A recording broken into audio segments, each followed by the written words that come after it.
So it's 6 o'clock and we love to get started on time. Today, we've got a really, really exciting session for you. We're talking about practical spirituality from the masters with Ruzbeh Bharucha. He's a devotee of the Sai Baba of Shirdi, and he's one of the most influential spiritual writers of our time. He's also the 110th master for the speaking tree.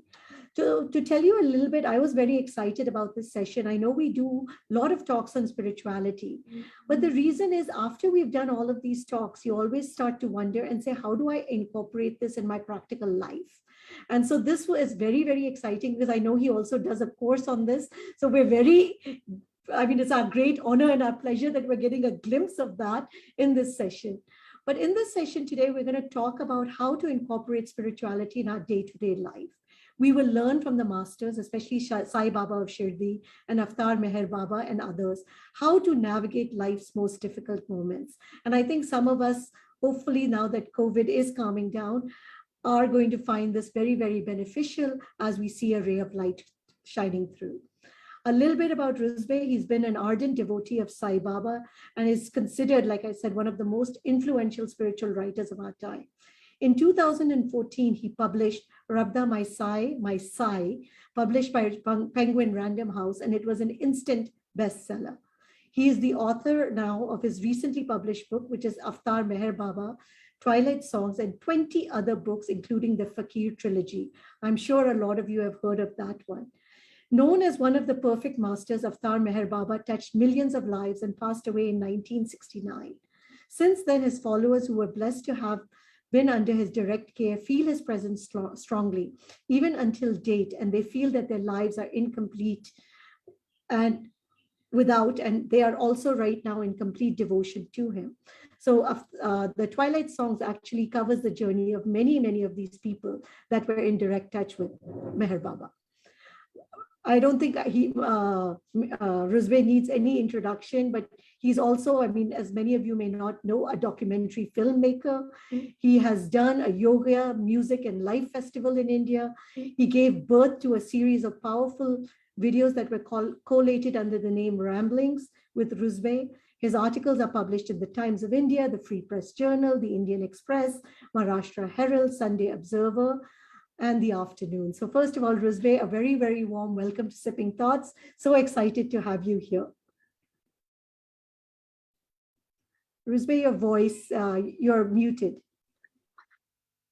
Thank you for having me over. It's a privilege to be on this podium with you, and very humbled that you thought of me. No, we're very excited. And I think as the session goes, the first thing is this is about practical spirituality. Yeah. So I'm going to ask you the first question. What is practical spirituality? Now, I want to ask you, what do you think is spirituality? Wow, tough question, guys. I need some help on this. So I would say when I think of spirituality, it's reaching to peace with yourself, getting maybe to a higher level and a higher plane. I can be in peace with myself if I have a lot of liquor. Didn't you start because there was this your spirituality journey? Because please do tell us that story, because that also has to do with liquor. But Mudit says your innate nature is what is spirituality. I was editing the first Indian magazine on the liquor industry called High Spirits. Okay, and somebody asked me to write a book on spirits, and I thought they were talking about life after death, when in reality they were talking about alcohol. And that is how my journey in the spirit world began. So it's all thanks to liquor. You see, the sages, they considered spirituality. Can you hear me? We can hear you, but we've lost your video. Just 1 minute, huh? Just 1 minute. Yeah. Okay. Can you see me now? Yes, perfect. So the sages, according to the sages, the meaning of spirituality meant being in touch with the spirit within you. We are the spark from the great flame. The creator, who I would like to call the goddess, is akin to a great flame. And from that flame, sparks fly out. And we are individual sparks from that great flame. Spirituality, according to sages, meant when you were in touch with that spark within you. Spirituality, according to the sages, meant I am not this body, I am not this name, I am the eternal spirit within. And when you operated from the eternal spirit within you, you were considered to be a spiritual person. Nowadays, spirituality has got to do with prayers, charity, good deeds. But in ancient times, it meant you were identifying yourself with the spirit within you, with the energy within you, rather than the gross self. That is the meaning of spirituality. And when I teach on practical spirituality, it means how does one remain connected to the goddess, God, Guru within you, rather than being connected to the world outside. And I'm sure when you have that course that you do, how is this is a journey, right? And it's a journey that one does overtake, and it probably takes a long time to actually achieve that balance with, no? So tell us a little bit more. No, it doesn't. It doesn't. It is all important. What is your priority? The day you are sorted with your priority, if your priority is, I am going to operate from the energy within me through the day, I am not going to allow the world to overwhelm me, I am not going to allow the world to suck me in, then automatically you start operating from the spirit within you. Beautifully said. Now, you're an ardent devotee of Sai Baba of Shirdi. Most of your books are about him, but your latest one is about Avatar Meher Baba. So why did you want to write about him? See, number one, my first book, The Last Marathon, started with Avatar Meher Baba. Okay. The Perfect Ones, the book that I've written called The Perfect Ones, is on innumerable masters, on avatars, on the goddess energy, on prophets. I believe in the philosophy of oneness. I believe in the philosophy that we all have come from that great source, the Shakti, the goddess. And as Sai Baba and Meher Baba kept saying that you and I are not different, you and I are not different. They would tell all the devotees, all the disciples that you and I are not different, we are the same. All you have to do is find your real self and you will realize that you and I are one. So for me to write on other masters is just an extension of writing on the oneness family. Now, we like to talk a lot about masters. Do we need a master to find spirituality? The real master is within us. But within us is also a lot of clutter. Within us is also a lot of false ego. If an individual were to sit down quietly and meditate and be in touch with the spirit within, I do believe you don't need an external master. But how many of us do really have the discipline and the time to do this? You see, we will sit down for 5 minutes, light an agarbatti, light a diya, quickly chant whatever we have to, and then we rush off into the world. Once we are in the world, we forget the spirit within. We forget who we truly are, and we get sucked into the world. So for me, a master, it's a simple question. If you're going to drive a car, wouldn't you want someone to teach you how to drive it?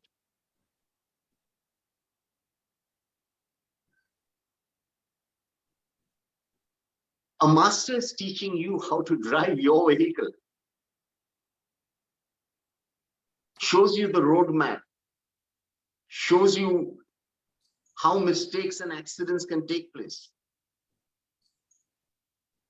So the master actually makes your life simpler. But do we have to have a master? Not necessary. My next question, I think a lot of us are grappling with this, because when things don't go our way, when we start to suffer, but we believe in God, we believe in a spiritual guru, but when things are growing well, it's all great, but when they're not, we get put off by a lot of things spiritual and put blame. And this is happening to many in the COVID era. So how do you guide us in this situation? You know, the problem is the word faith has been misrepresented by us. The real meaning of faith means I will give my best to life and leave the rest to the wisdom of my goddess God Guru. Faith does not mean everything is going to turn out the way I want it to. Faith means everything will turn out the way my master wants it to. And I believe in my master's wisdom. I believe in my goddess God's wisdom. And whatever were to happen to me after I give my best, I will happily leave it at the feet of my master. That is faith. But what do we interpret faith as? I'm saying my prayers. I'm doing everything the holy books have told me to do. I want everything to go my way. That is not faith. That is a business deal. True faith means leaving the final result at the feet of one's master joyously. Those people who have a barter arrangement with their master will get disillusioned, because sometime in life things will not go their way. Sometime in life they are going to face with death of a loved one. They are going to face unemployment. They might face breaking up of a relationship. That kind of faith will leave you disillusioned. That kind of faith is going to break your heart, because it is not faith. It is a ganda. It's a soda. So when you say faith, what do you mean by faith? That I want everything to happen my way, or I want everything to happen your way, the master's way. Once you sort that out, then everything is fine. Thank you. And with that, I will hand it over to you, because let's get started and understand a little bit more about practical spirituality. Yeah, actually, I have already started. This is the fundamental pillar of spirituality. True faith. I've got so many phone calls and mails and messages from people saying, Baba has let me down. My young daughter died. I'm suddenly unemployed. I cannot pay the fees of my children. I'm not being able to service my EMI.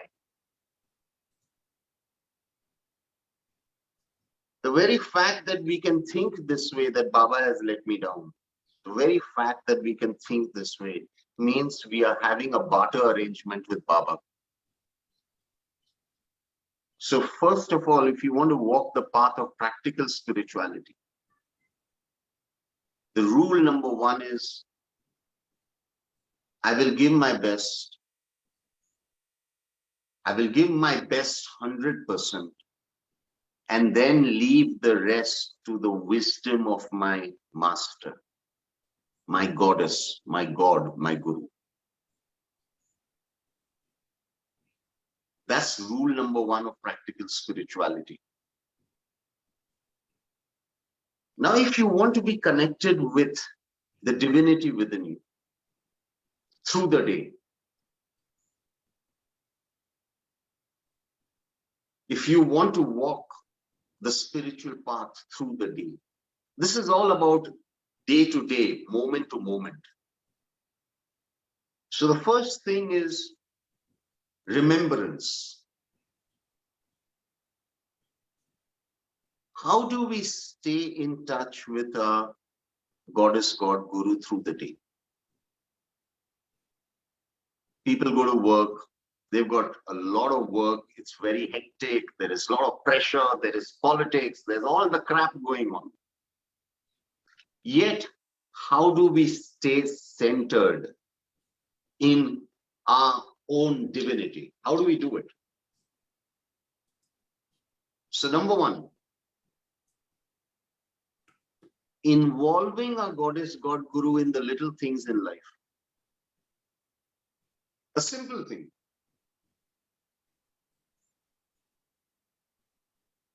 Every time you were to eat or drink, every time you are about to put something in your mouth,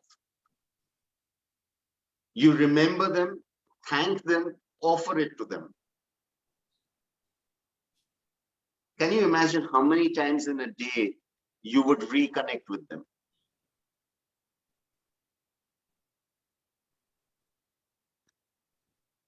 When you wake up in the morning, you spend 2-3 minutes in prayer to them.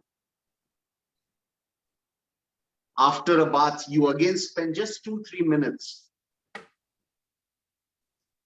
remembering them. Before you sleep, you do the same.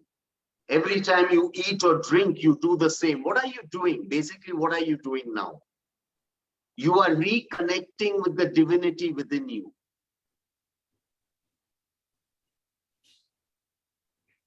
This is a very important point. Because I know a lot of people who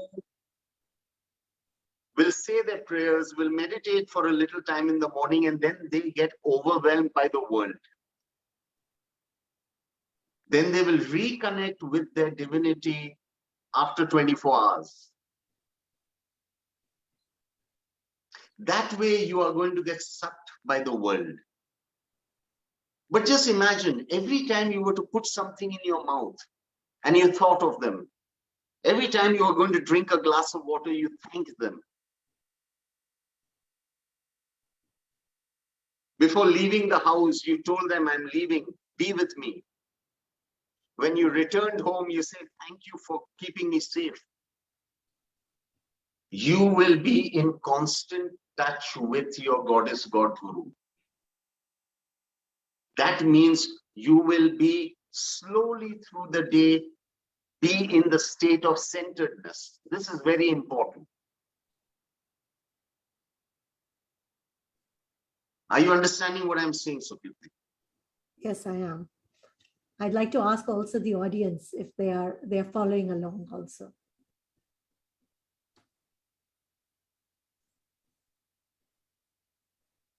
Okay. We're getting some yeses. What is the other way of the most important thing that we keep forgetting? Gratitude. I got a call from a friend of mine around 8 months back. He was in a state of serious depression. He was contemplating suicide. The family was contemplating, starting psychiatric medication. He was in a very bad state. And I've known him for around 30 years now, and he called me up and he told me, I'm in a very bad place. I don't know if I'll speak to you again. So I just called to say I love you, and if you don't hear from me, don't think less of me. Keep me in your prayer. And I told him, what's the matter? And he said, no, everything is gone. My job's gone.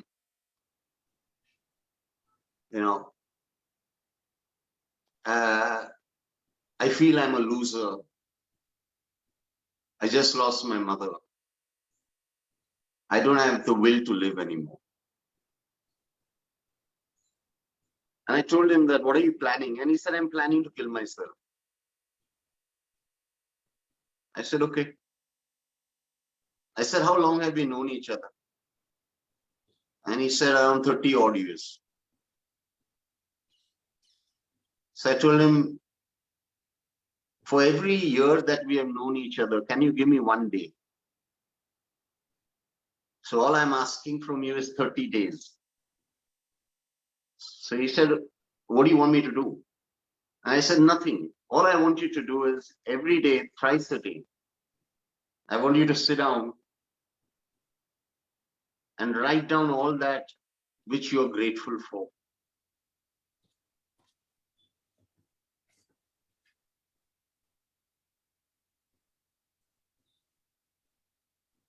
I said, it could be the most simplest of things. Thrice a day, I want you to genuinely write down all that you're grateful for.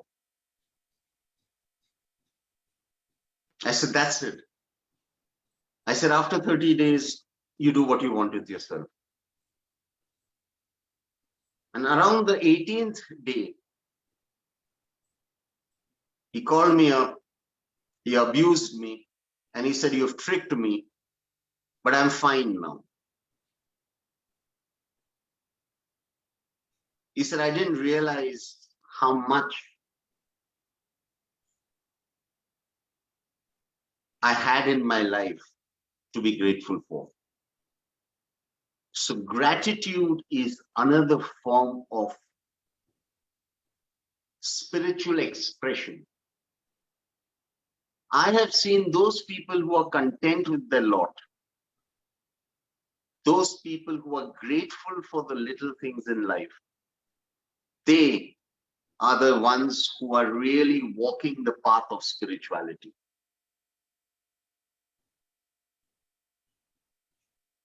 So remembrance, gratitude,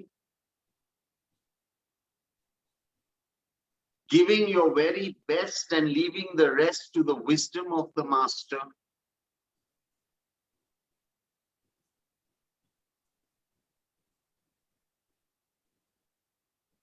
According to me, these are the three fundamental pillars of spirituality.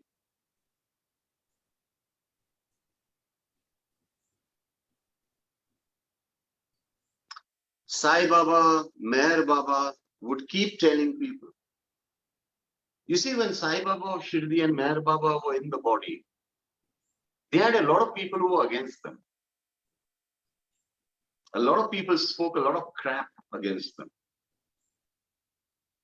And they would never really pay attention to it. And somebody, asked them that why don't you set them straight? And they would say, number one, never wrestle with a pig. Never wrestle with a pig. Because the natural habitat of a pig is dirt, is sewage. So never wrestle with a pig. You will get dirty.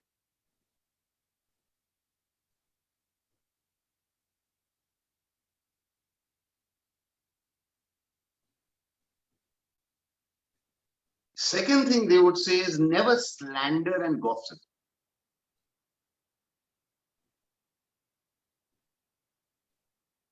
It is akin to a pig who thrives on eating its own excreta.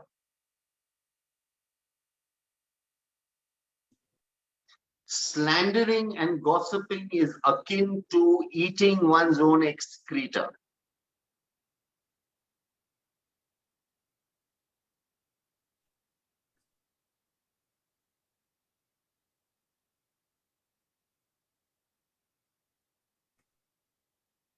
Another very important point of practical spirituality is never react. Always be proactive, do not be reactive.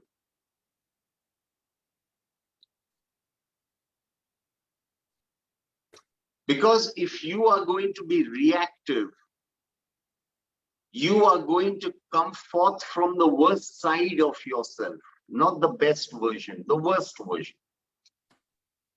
And when you come from calmness, you are going to come from the best version of yourself, the most divine version of yourself.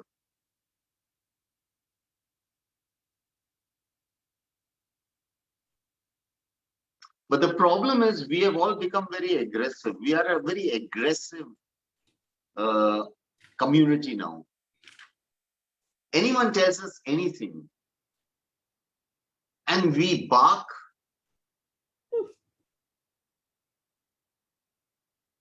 We lose all control of our mind and our tongue.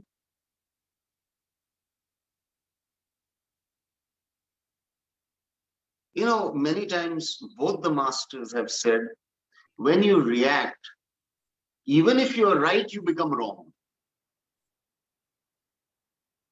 Even if you are right, you become wrong.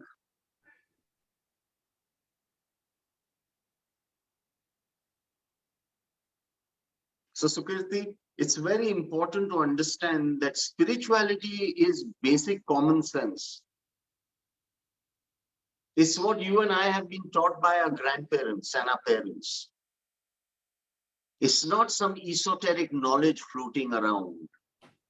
Though nowadays people want to make it that way. Spirituality in its layman terms would be coming and operating from the best version of who you are.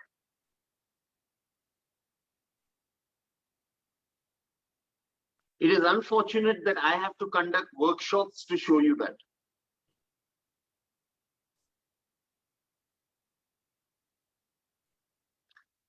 Now, many people ask me, how do we remain calm constantly? How do we do it? I've got a mother-in-law, I've got a daughter-in-law, I've got a bad boss, I've got an employee who is doing politics with me. The government of India is driving me up the wall.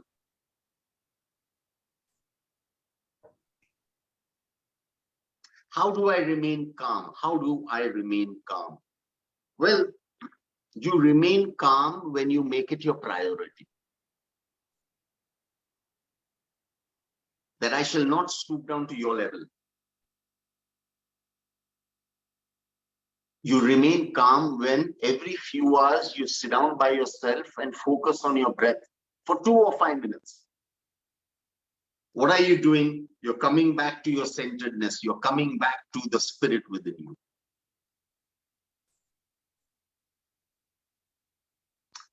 Is it difficult? Of course it is difficult. Is it impossible? No. But what is your priority? What is your priority? Is your priority to come forth from the best version of yourself? Or is your priority to be one up on everybody?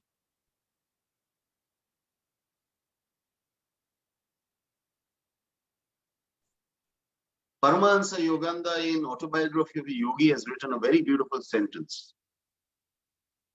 He says God is simple. Everything else is complex.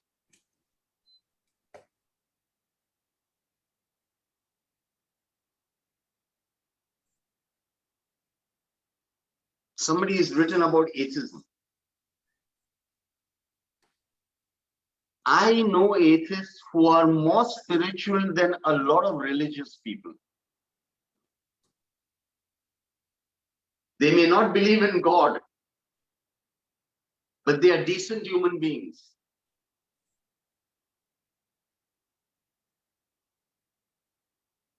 And for me, they are the real spiritual people, because for me, being a decent human being is being spiritual.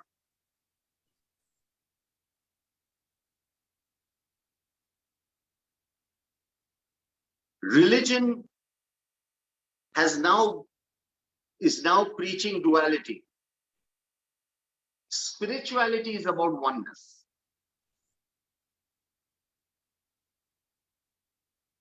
Spirituality is about oneness. Religion has begun to become about duality. And that is the sad part.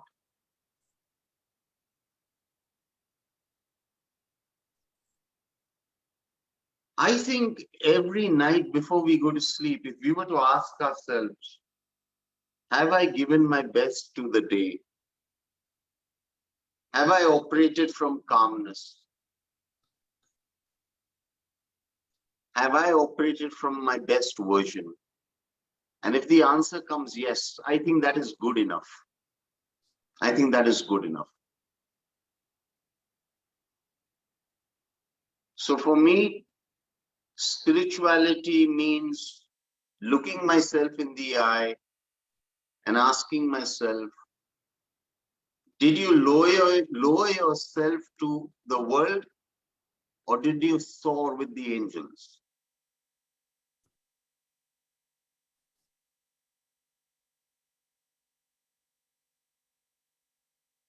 This, in a nutshell, is practical spirituality. Okay, Sukirti?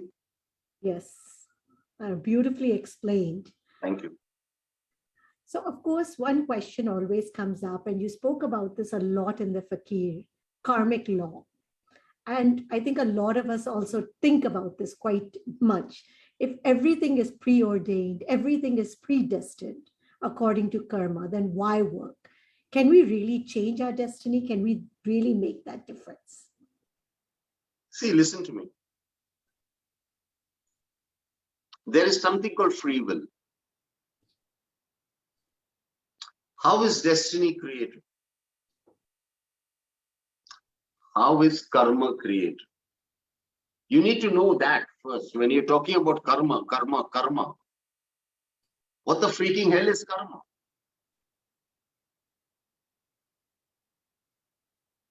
Karma is the ramification of my free will.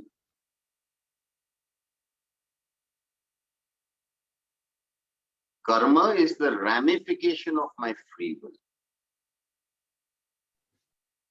In the most grossest example, you've gone to a mall, you've used your credit card.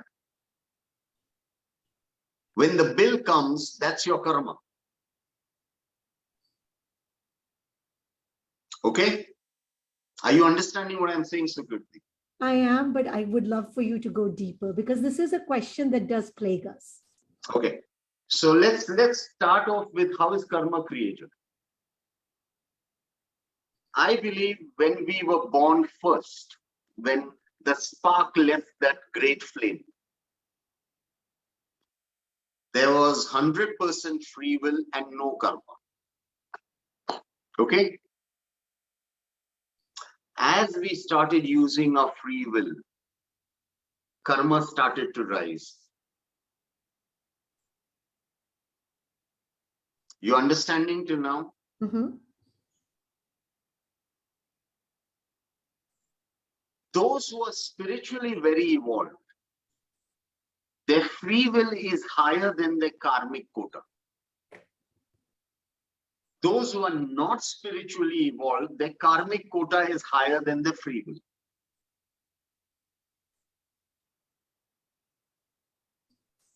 Number one, the greatest use of free will is, how does one accept one's karma? Do you understand what I'm saying? Now let's say something wrong happens to you.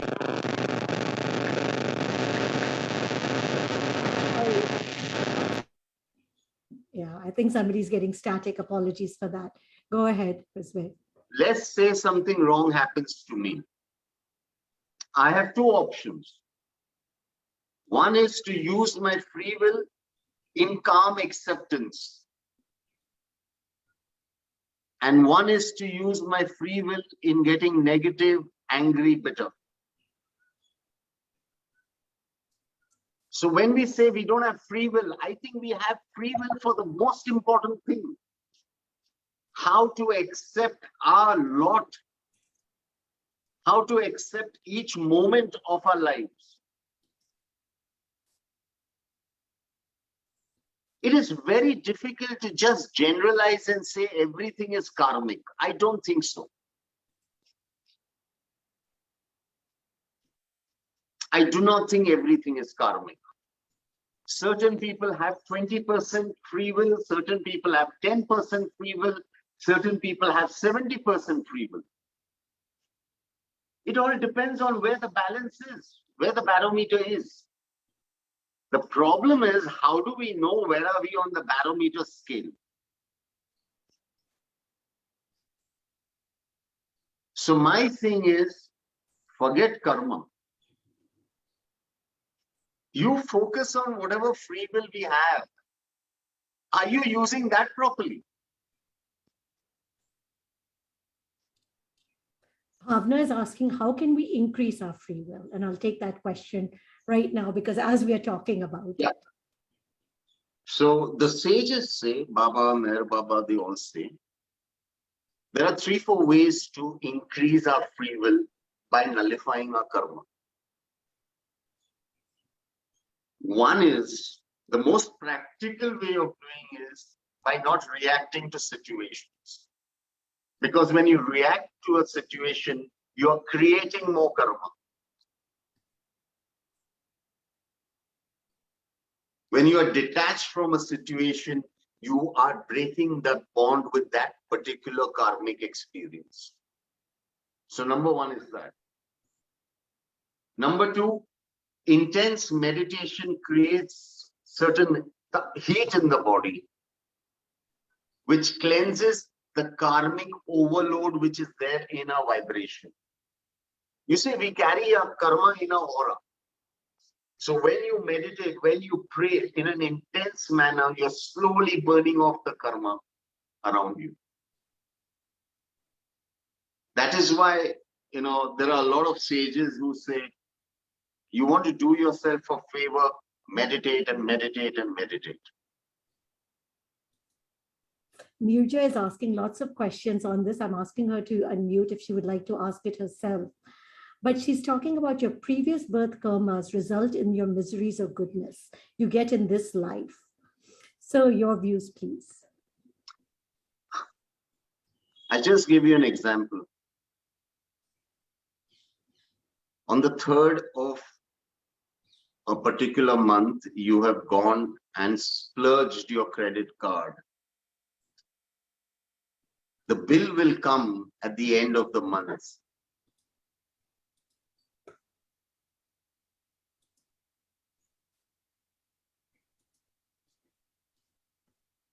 There is nothing like instant karma, because God has a lot of patience. And he gives us opportunities and opportunities. And when we don't take it, that is the time the ramification comes in. I know so many good people who are suffering so miserably.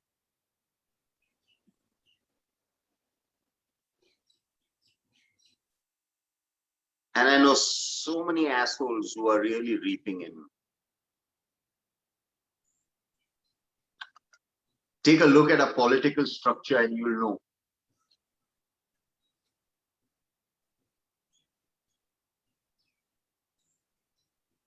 I don't believe God is unfair.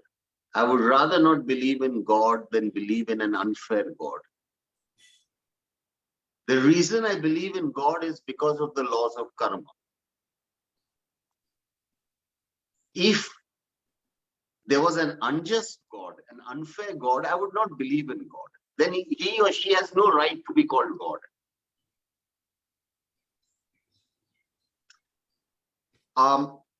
Ancient books, take the Ramayana. Sri Ram is a perfect example of karmic cleansing. Lord Vishnu came down as Sri Rama for a lot of karmic cleansing. That's why Sai Baba, when I'm channeling, tells people so often, karma ki bhatti se Sri Ram bhi na bach sake. From the fires of karma, even Lord Rama could not escape. So true. We'll take some questions. Lots Yeah, of them may are I? in from it. Yes, please go ahead, Mudit. Yeah. So I can't, what you're saying makes perfect. I mean, I agree with what you're saying, Mr. Bharucha. My question is, are things predetermined or you determine it? And I have the answer in my own view, which someone has given me, but I'm sharing for you for your wisdom, that you are like a cow or a buffalo tied to a stake. You have limited free will, and beyond certain, you can't exceed it.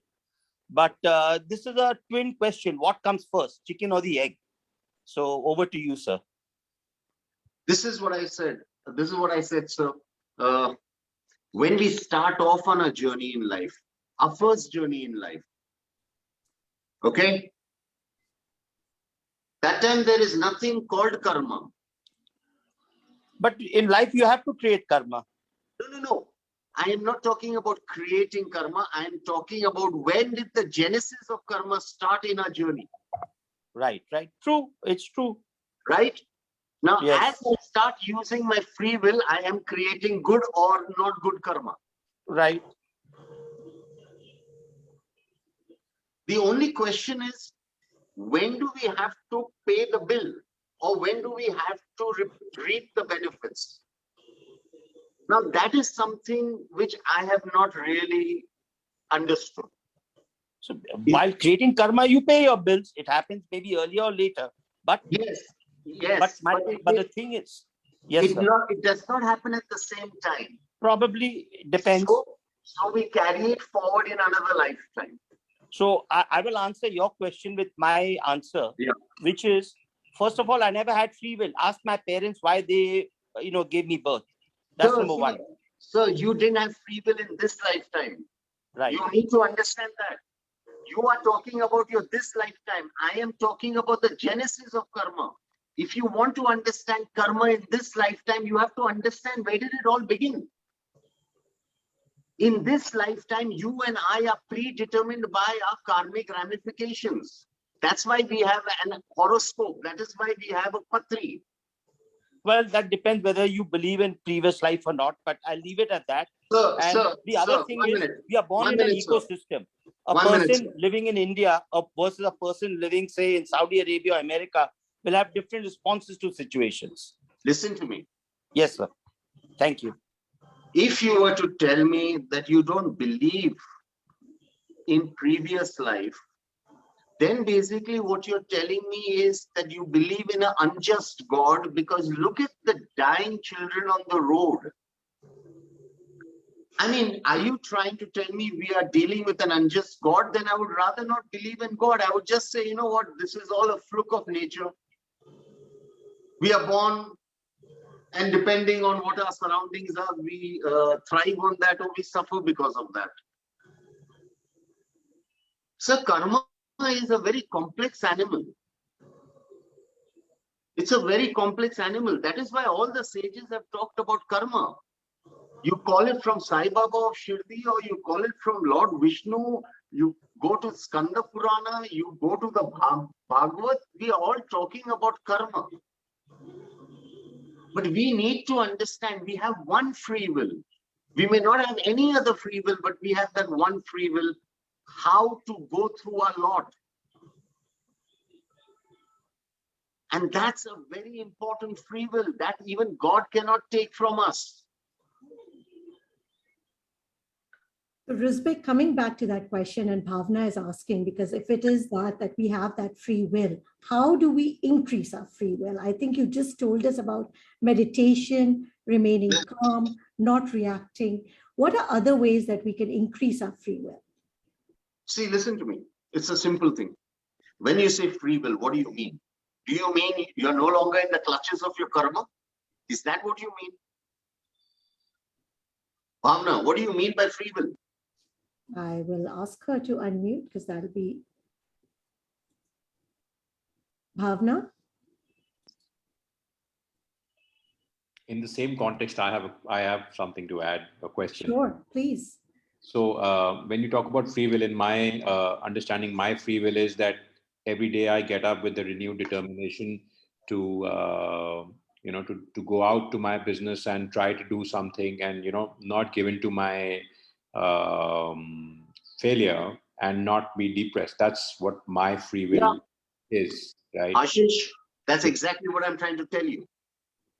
So, but my question in the same context was that, so I had actually typed a question in the chat box, and my question was that how does one fight a string of bad luck? Baba would bless when he was alive and bring people out of misery, I use my free will every day and I continue to strive forward, but yet I am not getting the breakthroughs that I think I should be getting. So how does one deal with that? Okay, Ashish, let me tell you one thing. You see, the unfortunate part of certain holy books is they're focused on miracles. But if you read the Sat Charitra very carefully, time and again Baba has said, eventually your karma will dictate what you're going through. I'll give you an example. It's in the Sat Charitra. So I'll give you an example of the Sat Charitra. So there was this man who had a very good job. And for whatever reason, he left the job thinking he'll get a better job. Now this man, for the next 11 years, did not get a job. His family life started suffering. He got into a depression. Now imagine this man every year would go to Shirdi and stay with Baba for 2 months. Okay? You need to understand this. Sai Baba of Shirdi was there in the body. This man would go and stay with Sai Baba in Shirdi for 2 months. But yet he never got a job. Eventually he tried to commit suicide. He got saved, which is another story. And a while later, he got into astrology and became a very, very big astrologer. The question to ask is this. Sai Baba of Shirdi was in the body. This man used to go and live in Shirdi and meet Baba 5 times a day. He was without a job for that many years. Please understand, if you read the Sat Charitra properly, Baba time and again says, we all have to go through a karmic ramification. Unfortunately, we are only focused on the miracles of Baba. We tend to forget these little lines that are there. My free will is to go through whatever is in store for me after I give my 100%, to go through it calmly and with dignity. That is what will make Baba happy and proud. That's the only free will I have, Ashish. Yeah. That's the only free will you have. We don't know what our karmic bags are. But I do know one thing. In my hand, I can go through it calmly, or I can make a fucking nuisance of myself. That's it. And if you ask me what free will do we have, I think this is the real free will that we have. How do we pick ourselves up? I know life can be difficult. I know that. But what do? We do not know our Akashic records. We do not know our balance sheet.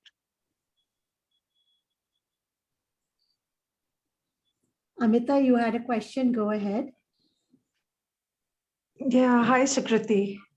Yes, thank you. Ruzbeh sir, well, I have a question. We're talking about the free will. Even if it is with our free will, how does karma work in any of the situations that we have in our free will? See, How are the listen, two connected? Or how listen. could karma help in all of these? See, when you talk about karma, we have started taking karma as an enemy. Okay. So we have to go back. We have to go back to what is the priority of our highest self? The priority of the highest self is to re-merge with the goddess God Guru. Okay, that is what all the masters say. All the masters say that when you come to me, what is my real dharma towards you is for you to evolve to a level where you can merge back to your creator. Okay? We are talking about the spiritual highest self. We are not talking about our worldly life. I'm talking about the spiritual highest self. But doesn't karma control all of these? I'm coming to you. I'm coming to you. Sure. Thank you. They say till you do not rise beyond your karma, you and I will always have to come back. Okay? The problem in coming back is 9 out of 10 times we are creating more karma. Because when we come back, we are going to use our whatever free will we have into creating something good or not good. Okay. If you notice, there are certain masters who go away to the Himalayas and do not interact with the people.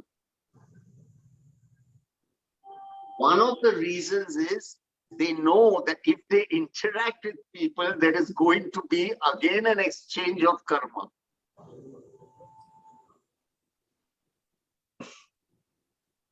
So what I'm trying to tell you is, in spirituality, when we talk about karma, we are talking about an unknown force which dictates a lot that is going on in our lives.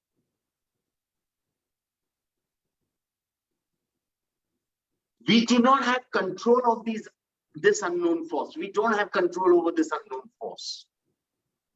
The only control we have is of our free will that we can muster into our life. So that is why I always tell people, we can't do much about our karma. What we can do is how we are going about our day-to-day life. That we can do. The more we give importance to this unknown force, the less power we are going to give ourselves.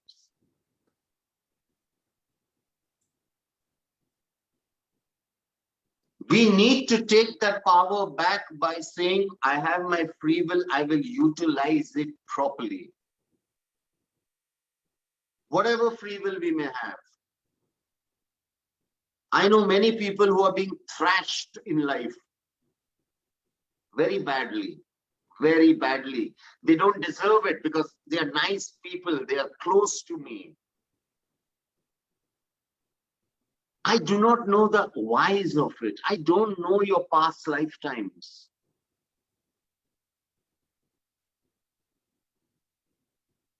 Sometimes, Sai Baba, Meher Baba, they had a great regard for lepers. They would wash their feet. Sai Baba's main person, Bhagoji, was a leper who used to serve him.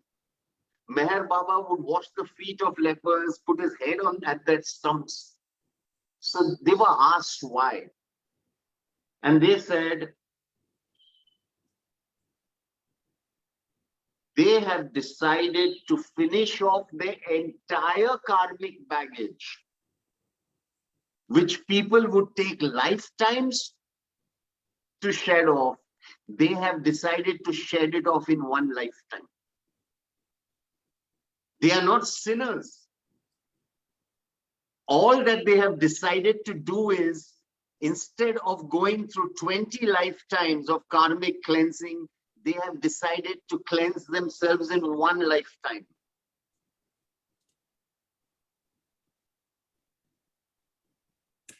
So we do not know what decisions have happened and why they have happened.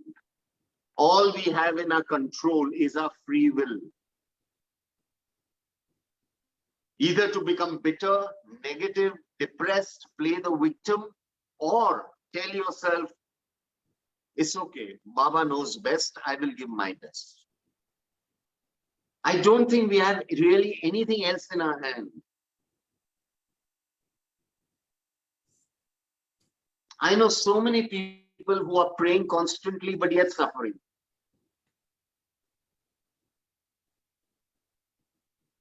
So we're getting a question from Nirja, I think about Meher Baba. He had decided to go on a silence. Yeah. Right? He had gone on mourn. Can you talk a little bit about that? And the second question I want to ask you, because Baba adhered to no religion. Some people felt he was Muslim, he could have been Hindu, but yet he still spoke about karma. And he respected all faiths and he preached harmony and brotherhood. How can that happen today? Because I'm also conflicted in that, because I thought when we talk about karma, it's a very Hindu kind of philosophy. Really? I don't know. That's why I'm asking you the question. And that's why I put it there that I thought it was. So what you are trying to tell me is Lord Shiva is a Hindu? That is what we assume, right? Really? Yeah. Okay. Zoroastrianism is 2,700 years before Christ.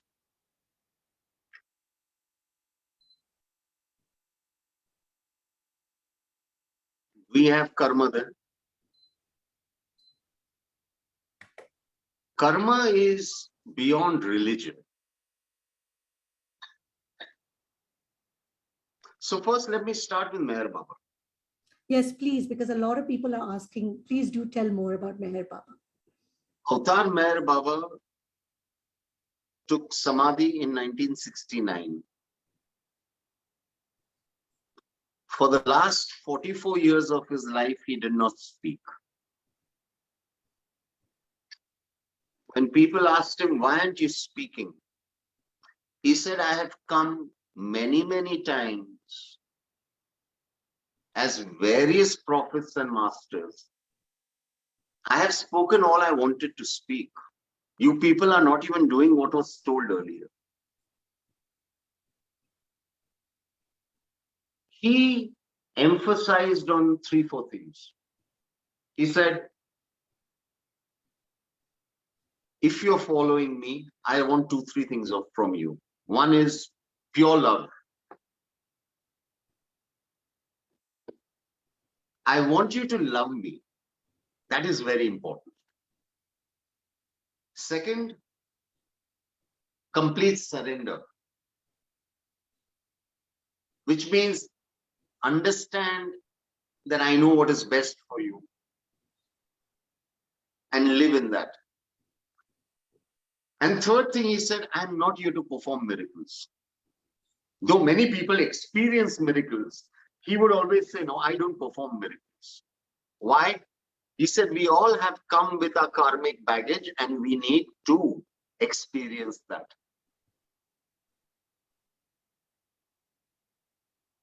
Avatar Meher Baba used to go to Babajan, another phenomenal perfect master in Pune. And she had kissed him over here when he was a young boy. And that initiated his spiritual revolution.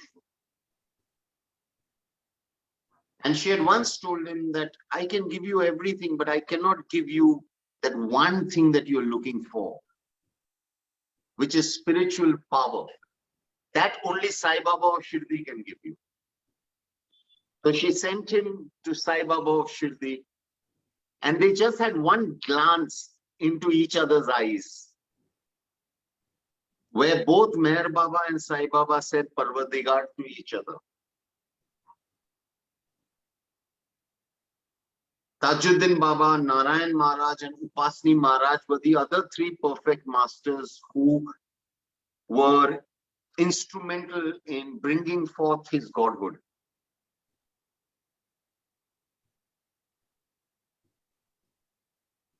Sai Baba of Shirdi, all his life was very clear. Focus on my divinity, not on my religion. But we, even till date, want to fucking figure out Hindu tha ke Muslim tha.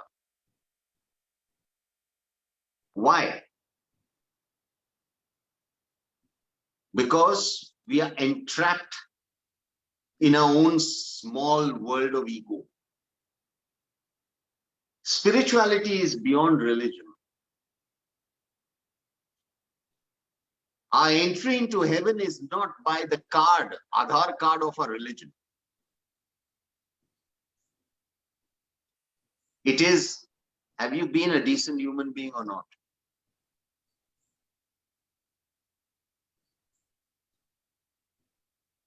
When Baba was about to take Samadhi, one day in the evening, he tore all his clothes. And he said, after all these decades, you all are yet stuck to my religion. One day he said, these shopkeepers are troubling me. What does he mean by shopkeepers? Those people who only want things from him.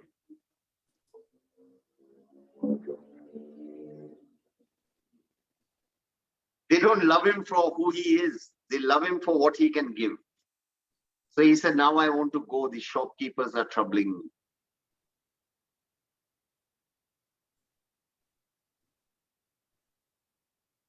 I don't think mankind will ever get beyond his small ego.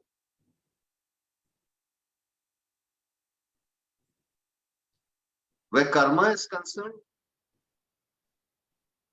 it doesn't matter whether you believe in karma or not. It is there.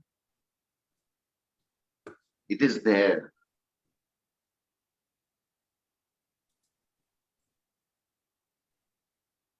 When people talk about astrology and they say planets are placed in certain houses, I believe your planets are placed in certain houses dictated by what your karmic blueprint is, not vice versa.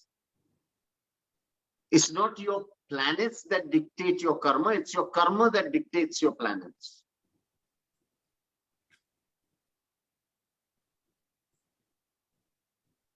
You know, I was seeing a very old Ramayana a few years back. Very, very poor quality production. Everything was really sad. And I remember this astrologer comes to Sita Ma's father and says, what are you doing? Why are you getting your daughter married to him? So Sita Ma's father says, what nonsense are you talking about? It is clear he is Vishnu Avatar. So the astrologer says, yes, I agree he is Vishnu Avatar, but he has got a very bad marriage line. The house of his marriage is very bad. Your daughter will suffer. What I'm trying to say is,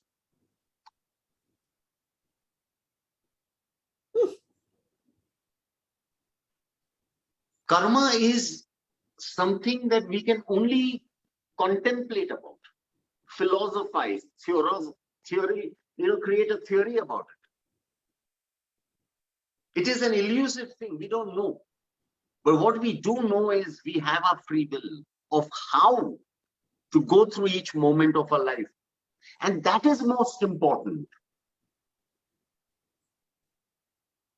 Not whether karma exists or why karma or why am I getting a beating. No. How are we going through our life? With dignity, with courage, with calmness, or with bitterness, negativity, playing the victim? We have to decide that.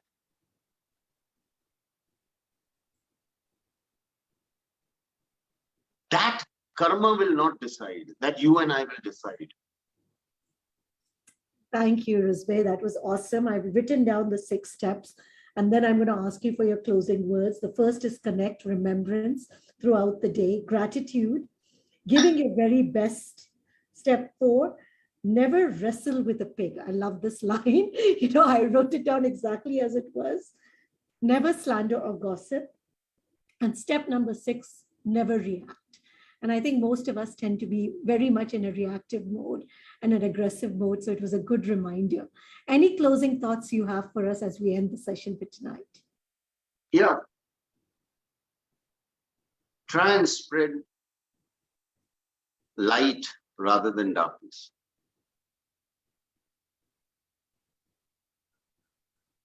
There is anyway a lot of darkness.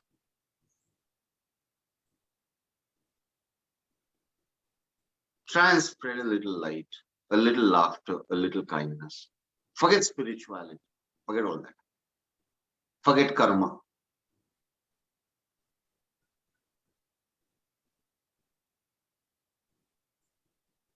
You have a little with you.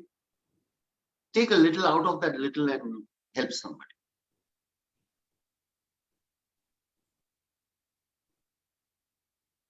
If you can't lift somebody up, at least don't put that person down.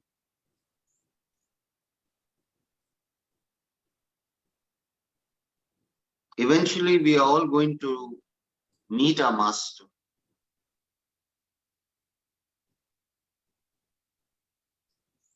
I think it would be nice if we could look at our master and say, I tried, I did my best. And I think that answer, that statement will be good enough for the master. That's all. That's all. Thank you, Ruzbeh. Thank you. I think a lot of people are very overwhelmed. So thank you for sharing your time with us. And I think that message, at least let's try to spread some light and at least not bring others down. I think it's a great message. And thank you so much for being with us on Sipping Thoughts.